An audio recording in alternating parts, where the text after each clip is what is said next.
Hi guys, this is Bill from Spencer1984.com with part 4 of building the Hot for Teacher 32 Ford Phaeton.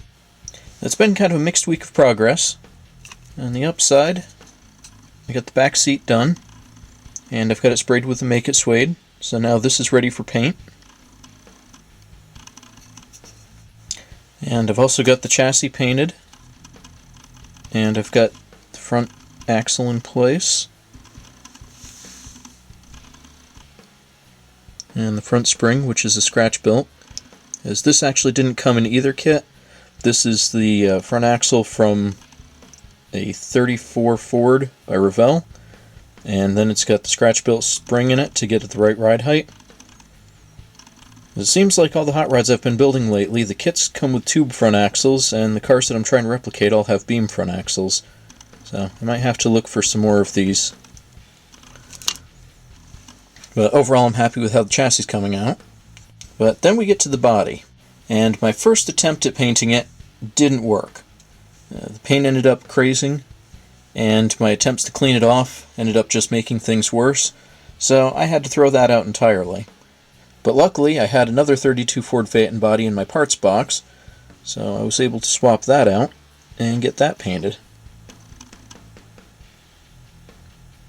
And what I did to prevent the crazing, apparently AMT used a little bit more reactive plastic. This that didn't have a problem was the Revell parts, and the engine, which also didn't have any problems, was MPC.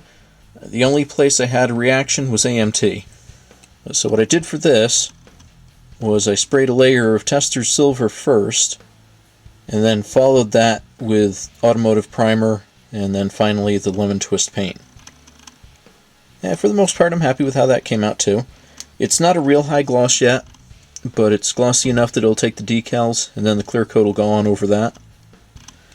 And I also put a couple little filler strips in here, both sides, so that when it sits on the chassis, you can see here it kind of fills in and sits on that properly.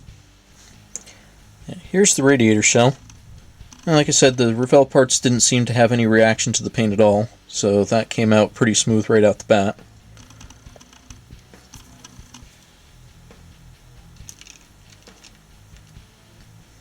And so I'm starting to finally see what it's going to look like all together. And then the other thing that I ran into was totally of my own making. You may remember last time I was building a bench seat out of the 2 bucket seats from the Phaeton kit. And silly me, I only looked through the instructions for that kit. I didn't inspect the individual parts. But looking through them, I found out that AMT did in fact include a bench seat option. So, get some filler on it, sand that off, and then I'll spray that so that it matches the back seat here.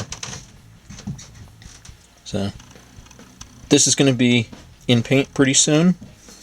I'll have this with the texture and then paint so that it matches, and then they'll be ready to be dropped in the body. I've got the rear axle painted and assembled. I just need to make it some airbags, and then that'll be ready to go on. And then I'll be able to put the wheels on it, put the engine in it, and start doing the final detail work. So be sure to check back next week for that update. Thanks for watching.